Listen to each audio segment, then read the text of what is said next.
Operation Sindoor. ಸ್ನೇಹಿತರೆ, ನಮ್ಮ video ನೋಡುತ್ತಿದ್ದರೆ ದಯವಿಟ್ಟು ನಮ್ಮ ಚಾನೆಲ್ ಅನ್ನು ಸಬ್ಸ್ಕ್ರೈಬ್ ಮಾಡಿ. ನಿಮ್ಮ ಬೆಂಬಲವೇ ನಮ್ಮ ಶಕ್ತಿ. ಪ್ರತಿಯೊಂದು ಸಬ್ಸ್ಕ್ರಿಪ್ಷನ್ ನಮ್ಮನ್ನು ಇನ್ನಷ್ಟು ಉತ್ತಮ ವಿಷಯಗಳನ್ನು ತಯಾರಿಸಲು ಪ್ರೇರೇಪಿಸುತ್ತದೆ. ಹಾಗಾಗಿ ಸಬ್ಸ್ಕ್ರೈಬ್ ಮಾಡುವುದನ್ನು ಮರೆಯಬೇಡಿ.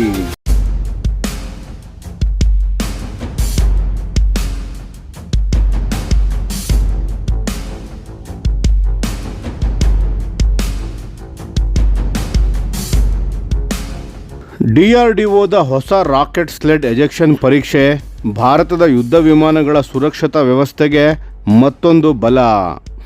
ಭಾರತದ ರಕ್ಷಣಾ ಸಂಶೋಧನೆ ಮತ್ತು ಅಭಿವೃದ್ಧಿ ಸಂಸ್ಥೆ ಅಂದರೆ DRDO ದೇಶದ ಯುದ್ಧ ವಿಮಾನಗಳ ಸುರಕ್ಷತಾ ಚೌಕಟ್ಟಿಗೆ ಒಂದು ಮಹತ್ವದ ಹೆಜ್ಜೆಯನ್ನಿಟ್ಟಿದೆ. ಇತ್ತೀಚೆಗೆ DRDO ತನ್ನ ಅತ್ಯಾಧುನಿಕ ರಾಕೆಟ್ ಸ್ಲೆಡ್ ಬಳಸಿ ಯುದ್ಧ ವಿಮಾನದ ಪಾರು ವ್ಯವಸ್ಥೆಯ ಎಸ್ಕೇಪ್ ಸಿಸ್ಟಮ್ ಅನ್ನು ಯಶಸ್ವಿ ಪರೀಕ್ಷೆಯನ್ನು ನಡೆಸಿದೆ. ಇದರ ಬಗ್ಗೆ ಇನ್ನಷ್ಟು ತಿಳಿದುಕೊಳ್ಳೋಣ. ತಂತ್ರಜ್ಞಾನದ ಮಹತ್ವ ಮತ್ತು ಪರೀಕ್ಷೆಯ ವಿವರಗಳು. ಅತಿ ವೇಗದಲ್ಲಿ ಹಾರಾಟ ಮಾಡುವಾಗ ಪೈಲಟ್ಗಳು ತೀವ್ರ ವಾಯುಬಲ ವಿಜ್ಞಾನದ ಬಲಗಳನ್ನು ಎಕ್ಸ್ಟ್ರೀಮ್ ಏರೋಡೈನಾಮಿಕ್ ಫೋರ್ಸನ್ನು ಅನುಭವಿಸುತ್ತಾರೆ. ಇಂತಹ ಸಂದರ್ಭದಲ್ಲಿ ಸೀಟ್ ಎಜೆಕ್ಷನ್ ಮತ್ತು ಇತರ ತುರ್ತು ವ್ಯವಸ್ಥೆಗಳು ಪೈಲಟ್ಗಳ ಸುರಕ್ಷತೆಗೆ ಅತ್ಯಂತ ನಿರ್ಣಾಯಕವಾಗಿವೆ. ಇಲ್ಲಿಯವರೆಗೂ ಈ ಪ್ರಮುಖ ಪರೀಕ್ಷೆಗಳನ್ನು ನಡೆಸಲು ಭಾರತವು ವಿದೇಶಿ ಸೌಲಭ್ಯಗಳ ಮೇಲೆ ಅವಲಂಬಿತವಾಗಿತ್ತು. ಆದರೆ ಈ ಯಶಸ್ವಿ ಪರೀಕ್ಷೆಯೊಂದಿಗೆ ಭಾರತವು ಈಗ ಸುಧಾರಿತ ಇನ್ಹೌಸ್ ಎಜೆಕ್ಷನ್ ಪರೀಕ್ಷಾ ಸಾಮರ್ಥ್ಯ ಹೊಂದಿರುವ ವಿಶ್ವದ ಕೆಲವು ರಾಷ್ಟ್ರಗಳ ಗಣ್ಯಕೂಟವನ್ನು ಸೇರಿಕೊಂಡಿದೆ. ಇದು ನಿಜಕ್ಕೂ ಹೆಮ್ಮೆಯ ವಿಷಯ. ಪರೀಕ್ಷೆ ಎಲ್ಲಿ ಮತ್ತು ಹೇಗೆ ನಡೆಯಿತು? ಏರೋನಾಟಿಕಲ್ ಡೆವಲಪ್ಮೆಂಟ್ ಏಜೆನ್ಸಿ ADA ಮತ್ತು ಸಾರ್ವಜನಿಕ ವಲಯದ ಹಿಂದೂಸ್ತಾನ್ ಏರೋನಾಟಿಕ್ಸ್ ಲಿಮಿಟೆಡ್ HAL ಸಹಯೋಗದಲ್ಲಿ ಪರೀಕ್ಷೆಯನ್ನು ನಡೆಸಲಾಗಿದೆ. DRDOದ ಪ್ರಮುಖ ಸೌಲಭ್ಯವಾದ ಚಂಡೀಗಢದಲ್ಲಿರುವ ಟರ್ಮಿನಲ್ ಬ್ಯಾಲಿಸ್ಟಿಕ್ ರಿಸರ್ಚ್ ಲ್ಯಾಬೊರೇಟರಿಯ rail track rocket sled RTRS ಸೌಲಭ್ಯದಲ್ಲಿ ಈ ಪರೀಕ್ಷೆ ನಡೆಯಿತು. ರಾಕೆಟ್ ಸ್ಲೆಡ್ ಎಂದರೆ ರೈಲು ಹಳಿಗಳ ಮೇಲೆ ಚಲಿಸುವ ಭೂಮಿ ಆಧಾರಿತ ಪರೀಕ್ಷೆಯ ವ್ಯವಸ್ಥೆಯಾಗಿದ್ದು ರಾಕೆಟ್ಗಳ ಮೂಲಕ ಹೆಚ್ಚಿನ ವೇಗಕ್ಕೆ ತಳ್ಳಲಾಗುತ್ತದೆ. ಇದು ವಿಮಾನ ಹಾರಾಟದ ವಾಯುಬಲ ವಿಜ್ಞಾನದ ಪರಿಸ್ಥಿತಿಗಳನ್ನು ನಿಖರವಾಗಿ ಅನುಕರಿಸುತ್ತದೆ. ಪರೀಕ್ಷೆಯ ವೇಗ. ಈ ಪರೀಕ್ಷೆಯಲ್ಲಿ ಸ್ಥಳೀಯ ಲೈಟ್ ಕಂಬ್ಯಾಟ್ ಏರ್ಕ್ರಾಫ್ಟ್ LCAನ ಮುಂಭಾಗದ ದೇಹವನ್ನು ಒಳಗೊಂಡ ವ್ಯವಸ್ಥೆಯನ್ನು ಬಹುಘನ ಪ್ರೊಪೆಲೆಂಟ್ ರಾಕೆಟ್ ಮೋಟಾರ್ಗಳ ಸಾಲಿಡ್ ಪ್ರೊಪೆಲೆಂಟ್ ರಾಕೆಟ್ ಮೋಟಾರ್ಸ್ ಹಂತದ ಉಡಾವಣೆಯ ಮೂಲಕ ನಿಖರವಾಗಿ ಗಂಟೆಗೆ 800 ಕಿಲೋಮೀಟರ್ ವೇಗಕ್ಕೆ ತಳ್ಳಲಾಯಿತು. ಡೈನಾಮಿಕ್ ಎಜೆಕ್ಷನ್ ಪರೀಕ್ಷೆಯ ಸಂಕೀರ್ಣತೆ. ಈ ಡೈನಾಮಿಕ್ ಎಜೆಕ್ಷನ್ ಪರೀಕ್ಷೆಗಳು ವಿಮಾನವು ನಿಶ್ಚಲವಾಗಿರುವಾಗ ಅಥವಾ ಶೂನ್ಯ ವೇಗದಲ್ಲಿ ನಡೆಸುವ ಸ್ಥಿರ ಪರೀಕ್ಷೆಗಳಿಗಿಂತ ಸ್ಟ್ಯಾಟಿಕ್ ಟೆಸ್ಟ್ ಹೆಚ್ಚು ಸಂಕೀರ್ಣವಾಗಿವೆ.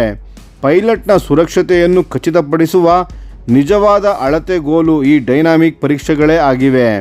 ಎಜೆಕ್ಷನ್ ವ್ಯವಸ್ಥೆಯ ಕಾರ್ಯವಿಧಾನ. Canopy severance. ಮೊದಲು ಪೈಲಟ್ಗೆ ಸ್ಪಷ್ಟ ಮಾರ್ಗವನ್ನು ಸೃಷ್ಟಿಸಲು ಕಾಕ್ಪಿಟ್ ಕ್ಯಾನೋಪಿಯನ್ನು ನಿಯಂತ್ರಿತ ರೀತಿಯಲ್ಲಿ ಒಡೆಯಲಾಗುತ್ತದೆ. Seat propulsion. ಆಧುನಿಕ ಎಜೆಕ್ಷನ್ ಸೀಟ್ಗಳು ಸಣ್ಣ ಸ್ಫೋಟಕ ಕಾರ್ಟ್ರಿಡ್ಜ್ಗಳು, ಎಕ್ಸ್ಪ್ಲೋಸಿವ್ ಕ್ಯಾಟ್ರಿಡ್ಜ್ ಮತ್ತು ರಾಕೆಟ್ ಮೋಟಾರ್ಗಳ ಸಂಯೋಜನೆಯನ್ನು ಬಳಸುತ್ತವೆ. ಆರಂಭಿಕ ಸ್ಫೋಟಕ ಚಾರ್ಜ್ನಿಂದ ಸೀಟನ್ನು ವಿಮಾನದಿಂದ ಹೊರಕ್ಕೆ ತಳ್ಳಲಾಗುತ್ತದೆ. ಪ್ಯಾರಾಚೂಟ್ ನಿಯೋಜನೆ. ನಂತರ ಪೈಲಟ್ನ ಸುರಕ್ಷಿತ ನಿರ್ಗಮನವನ್ನು ಖಚಿತಪಡಿಸಲು ಸ್ಥಿರೀಕರಣ ಮತ್ತು ಪ್ಯಾರಾಚೂಟ್ ನಿಯೋಜನೆ ನಡೆಯುತ್ತದೆ. ಈ ಸಂಪೂರ್ಣ ಪ್ರಕ್ರಿಯೆಯು ಮಿಲಿ ಸೆಕೆಂಡ್ನಷ್ಟು ನಿಖರವಾದ ಸಮಯವನ್ನು ಅವಲಂಬಿಸಿರುತ್ತದೆ. ಅತಿ ವೇಗದಲ್ಲಿ ಸಣ್ಣ ತಪ್ಪಾದ ಅನುಕ್ರಮವೂ ಸಹ ಪೈಲಟ್ಗೆ ಗಂಭೀರವಾದ ಗಾಯಗಳನ್ನು ಉಂಟು ಮಾಡಬಹುದು. ಇದಕ್ಕಾಗಿಯೇ ಹಾರಾಟದಂತಹ ಪರಿಸ್ಥಿತಿಗಳಲ್ಲಿ ಪರೀಕ್ಷೆ ಮಾಡುವುದು ನಿರ್ಣಾಯಕವಾಗಿದೆ. ಪರೀಕ್ಷೆ ಹೇಗಿತ್ತು? ಈ ಪರೀಕ್ಷೆಯಲ್ಲಿ ಮಾನವ ದೇಹವನ್ನು ಹೋಲುವ ಸೆನ್ಸಾರ್ಗಳನ್ನು ಅಳವಡಿಸಿದ ಡಮ್ಮಿಗಳನ್ನು ಹ್ಯೂಮನ್ ಲೈಕ್ ಟೆಸ್ಟ್ ಡಮ್ಮೀಸ್ ಅನ್ನು ಬಳಸಲಾಯಿತು. ಈ ಡಮ್ಮಿಗಳು ಎಜೆಕ್ಷನ್ ಅನುಕ್ರಮ, ಸಂಪೂರ್ಣ ಏರ್ ಕ್ರೂ ಮರುಪಡೆಯುವಿಕೆ, ಏರ್ ಕ್ರೂ ರಿಕವರಿ ಪ್ರಕ್ರಿಯೆ ಮತ್ತು ಪೈಲಟ್ಗಳ ಮೇಲೆ ಬಿಡುವ ಒತ್ತಡ, ವೇಗೋತ್ಕರ್ಷ ಆಕ್ಸಲರೇಷನ್ ಮತ್ತು ಭ್ರಮಣ ಬಲದ ರೊಟೇಷನ್ ಫೋರ್ಸ್ ಮೂಮೆಂಟ್ಸ್ನಂತಹ ಪ್ರಮುಖ ಅಂಶಗಳನ್ನು ದಾಖಲಿಸಿವೆ. ಸಂಪೂರ್ಣ ಅನುಕ್ರಮವನ್ನು ವಿಮಾನದ ಮತ್ತು ನೆಲದ ಮೇಲಿನ ಇಮೇಜಿಂಗ್ ವ್ಯವಸ್ಥೆಗಳ ಮೂಲಕ ಸೆರೆಹಿಡಿಯಲಾಯಿತು. ಆತ್ಮನಿರ್ಭರತೆಯತ್ತ ಮಹತ್ವದ ಹೆಜ್ಜೆ. ಈ ಯಶಸ್ವಿ ಪರೀಕ್ಷೆಯು ಭಾರತದ ಸ್ವದೇಶಿ ರಕ್ಷಣಾ ಸಾಮರ್ಥ್ಯದ ಕಡೆಗೆ ಒಂದು ಮಹತ್ವದ ಮೈಲಿಗಲ್ಲು. ಎಜೆಕ್ಷನ್ ವ್ಯವಸ್ಥೆಗಳು ಯುದ್ಧ ವಿಮಾನದ ಅತ್ಯಂತ ಸುರಕ್ಷತಾ ನಿರ್ಣಾಯಕ ಘಟಕಗಳಲ್ಲಿ ಒಂದಾಗಿದ್ದು, ಇವುಗಳ ವಿಶ್ವಾಸಾರ್ಹತೆಯು ತುರ್ತು ಪರಿಸ್ಥಿತಿಗಳಲ್ಲಿ ಪೈಲಟ್ನ ಬದುಕುಳಿಯುವಿಕೆಯನ್ನು ನೇರವಾಗಿ ನಿರ್ಧರಿಸುತ್ತದೆ. ಈ ಪರೀಕ್ಷಾ ಸಾಮರ್ಥ್ಯದ ಪ್ರಯೋಜನಗಳು: ವಿದೇಶಿ ಅವಲಂಬನೆ ಕಡಿತ. ಇದು ವಿದೇಶಿ ಪರೀಕ್ಷಾ ಸೌಲಭ್ಯಗಳ ಮೇಲಿನ ಅವಲಂಬನೆಯನ್ನು ಗಮನಾರ್ಹವಾಗಿ ಕಡಿಮೆ ಮಾಡುತ್ತದೆ. ವೆಚ್ಚದ ಉಳಿತಾಯ. ಅಧಿಕಾರಿಗಳ ಪ್ರಕಾರ ಸ್ವದೇಶಿ ಪರೀಕ್ಷೆಗಳು ವಿದೇಶದಲ್ಲಿ ನಡೆಸುವ ಪರೀಕ್ಷೆಗಳಿಗಿಂತ 4ರಿಂದ 5 ಪಟ್ಟು ಕಡಿಮೆ ವೆಚ್ಚದಲ್ಲಿ ಭಾರತದಲ್ಲೇ ನಡೆಯುತ್ತವೆ. ಅಭಿವೃದ್ಧಿ ಚಕ್ರದ ಕಡಿತ. ಹೊಸ ಅಥವಾ ಅಪ್ಗ್ರೇಡ್ ಮಾಡಿದ ವ್ಯವಸ್ಥೆಗಳ ಅಭಿವೃದ್ಧಿಯ ಸಮಯವನ್ನು, ಡೆವಲಪ್ಮೆಂಟ್ ಸೈಕಲ್ಸ್ಗಳನ್ನು ಇದು ಗಣನೀಯವಾಗಿ ಕಡಿಮೆ ಮಾಡುತ್ತದೆ. ಇದರ ಸುಧಾರಿತ ಒಳನೋಟ. ಶಬ್ದ ಸಜ್ಜಿತ ಸೆನ್ಸಾರ್ ಡಮ್ಮಿಗಳನ್ನು ಬಳಸುವುದರಿಂದ ಪೈಲಟ್ ಸುರಕ್ಷತಾ ಮಾನದಂಡಗಳ ಬಗ್ಗೆ ಅಮೂಲ್ಯವಾದ ಒಳನೋಟಗಳನ್ನು ಪಡೆಯಲು ಭಾರತಕ್ಕೆ ಸಾಧ್ಯವಾಗುತ್ತದೆ. ಭಾರತದ ರಕ್ಷಣಾ ಮಂತ್ರಿ ರಾಜನಾಥ್ ಸಿಂಗ್ ಅವರು ಈ ಯಶಸ್ವಿ ಪರೀಕ್ಷೆಗಾಗಿ DRDO, ಭಾರತೀಯ ವಾಯುಪಡೆ, ADA ಮತ್ತು HAL ಅನ್ನು ಅಭಿನಂದಿಸಿದ್ದಾರೆ. ಇದು ಆತ್ಮನಿರ್ಭರತೆಯ ಕಡೆಗೆ ದೇಶದ ಬದ್ಧತೆಯನ್ನು ಬಲಪಡಿಸುತ್ತದೆ. ಭಾರತವು ಭವಿಷ್ಯದಲ್ಲಿ ಸ್ವದೇಶಿ ತಂತ್ರಜ್ಞಾನದಲ್ಲಿ ಮತ್ತಷ್ಟು ಮುನ್ನಡೆಯಲು ಈ ಸೌಲಭ್ಯವು ಬಹಳ ಸಹಕಾರಿಯಾಗಿದೆ.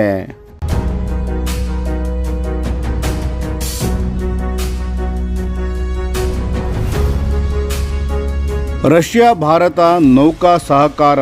ಸಬ್ಮೆರಿನ್ನಿಂದ 1500 ಕಿಲೋಮೀಟರ್ನಷ್ಟು ದೂರ ದಾಳಿ ಮಾಡುವ ಸಾಮರ್ಥ್ಯ.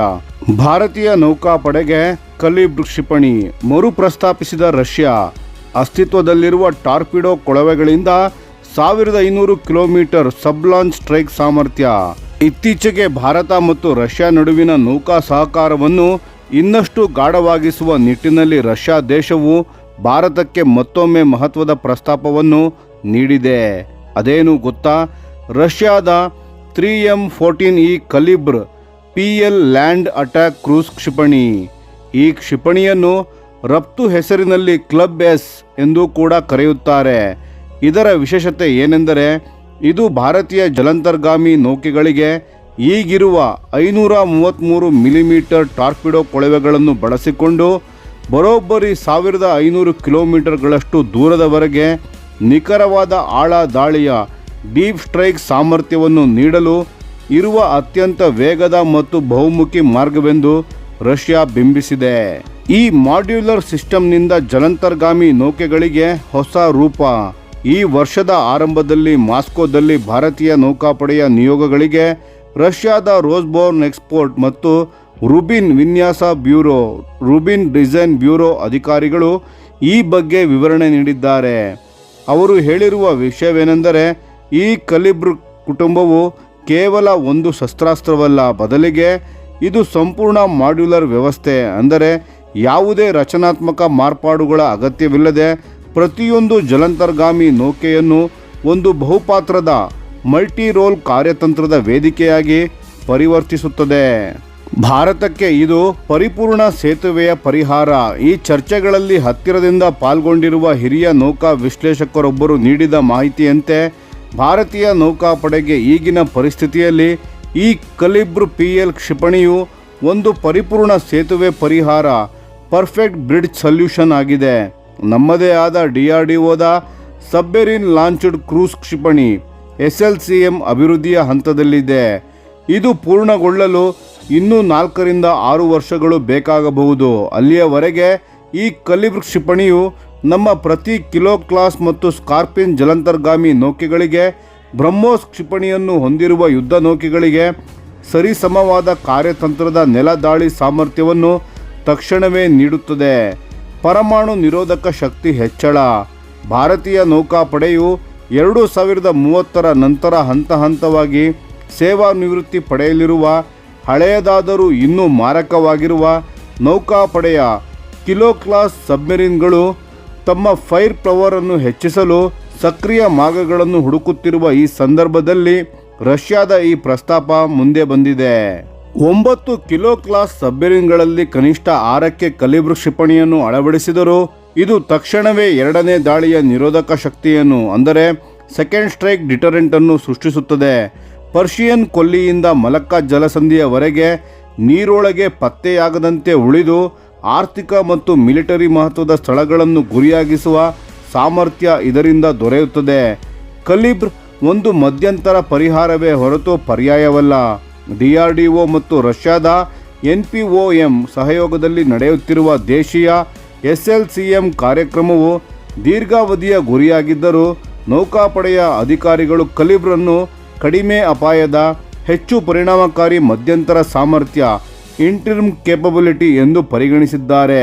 ಇದು ನಮ್ಮ ದೇಶೀಯ ಕಾರ್ಯಕ್ರಮಕ್ಕೆ ನಿರ್ಣಾಯಕ ಸಮಯ ಮತ್ತು ಕಾರ್ಯಾಚರಣೆಯ ಅನುಭವವನ್ನು ಒದಗಿಸುತ್ತದೆ. ಒಬ್ಬ ನೌಕಾ ಅಧಿಕಾರಿಯ ಪ್ರಕಾರ ಕಲಿಬ್ರ್ ನಮ್ಮ ದೇಶೀಯ ಕಾರ್ಯಕ್ರಮಕ್ಕೆ ಬದಲಿಯಾಗುತ್ತಿಲ್ಲ. ಈ ಕಾರ್ಯಕ್ರಮವು ಪ್ರಬುದ್ಧವಾಗುವವರೆಗೂ ರಾಷ್ಟ್ರೀಯ ಸುರಕ್ಷತೆಯನ್ನು ರಕ್ಷಿಸುತ್ತದೆ. ಉದಾಹರಣೆಗೆ, ಉತ್ತರ ಅರೇಬಿಯನ್ ಸಮುದ್ರದಲ್ಲಿ ಮೌನವಾಗಿ ಗಸ್ತು ತಿರುಗುವ ಕಲಿಬ್ರ್ ಅಳವಡಿಸಿದ 1 ಕಿಲೋ ಕ್ಲಾಸ್ ಸಬ್ಮೆರಿನ್ 1500 ಕಿಲೋಮೀಟರ್ ಒಳನಾಡಿನಲ್ಲಿರುವ ಘಟನೆಗಳ ಮೇಲೆ ಪ್ರಭಾವ ಬೀರಬಹುದು. ಇಂತಹ ಪದರಗಳ ನಿರೋಧಕ ಶಕ್ತಿ ಲೇಯರ್ಡ್ ಡಿಟರೆನ್ಸ್ ಇಂದಿನ ದಿನಗಳಲ್ಲಿ ಅಮೂಲ್ಯವಾಗಿದೆ. ನಿರ್ಧಾರದ ಸಮಯ ಹತ್ತಿರವಾಗುತ್ತಿದೆ. ಪ್ರಾಜೆಕ್ಟ್ 75I ಸಬ್ಮೆರಿನ್ ಟೆಂಡರ್ ಈಗಾಗಲೇ ಟಾರ್ಪಿಡೋ ಕೊಳವೆಯಿಂದ ಉಡಾಯಿಸುವ ಕ್ಷಿಪಣಿ ಸಾಮರ್ಥ್ಯಗಳನ್ನು ಪ್ರಮುಖ ಮಾನದಂಡವಾಗಿ ಮೌಲ್ಯೀಕರಿಸುತ್ತಿದೆ. ಜೊತೆಗೆ ಮೊದಲ 3 ಸ್ಕಾರ್ಪಿಯನ್ ಸಬ್ಮೆರಿನ್ಗಳ ಮಧ್ಯಮ ಜೀವಮಾನದ ಮರುಹೊಂದಿಕೆ ಮಿಡ್ ಲೈಫ್ ರೀಫಿಟ್ 2027ರಿಂದ ಪ್ರಾರಂಭವಾಗಲಿದೆ. ಈ ಕಾರಣಗಳಿಂದಾಗಿ ಕಲಿಬ್ರ್ ಕ್ಷಿಪಣಿ ಕುರಿತು ನಿರ್ಧಾರ ತೆಗೆದುಕೊಳ್ಳಲು ಇರುವ ಕಾಲಾವಕಾಶವು ವೇಗವಾಗಿ ಕುಗ್ಗುತ್ತಿದೆ. ಈ ವಿಡಿಯೋ ನಿಮಗೆ ಇಷ್ಟವಾಗಿದ್ದರೆ ಲೈಕ್ ಮಾಡಿ ಮತ್ತು ನಮ್ಮ ಚಾನೆಲ್ ಅನ್ನು ಸಬ್ಸ್ಕ್ರೈಬ್ ಮಾಡಿ ಹಾಗೂ ಬೆಲ್ ಐಕಾನ್ ಒತ್ತಿ. ಯಾವ ಅಪ್ಡೇಟ್ಗೂ ಮಿಸ್ ಆಗಬೇಡಿ. ಡಿಫೆನ್ಸ್ ಸುದ್ದಿಗಳನ್ನು ತ್ವರಿತವಾಗಿ ಪಡೆಯಿರಿ. ನಿಮ್ಮ ಬೆಂಬಲವೇ ನಮ್ಮ ಶಕ್ತಿ. ಭಾರತ ಬಲಿಷ್ಠವಾಗಲಿ ಎಂದು ಆಶಿಸುತ್ತಾ ಭಾರತ ಮಾತೆಗೆ ಜೈ. ಧನ್ಯವಾದಗಳು.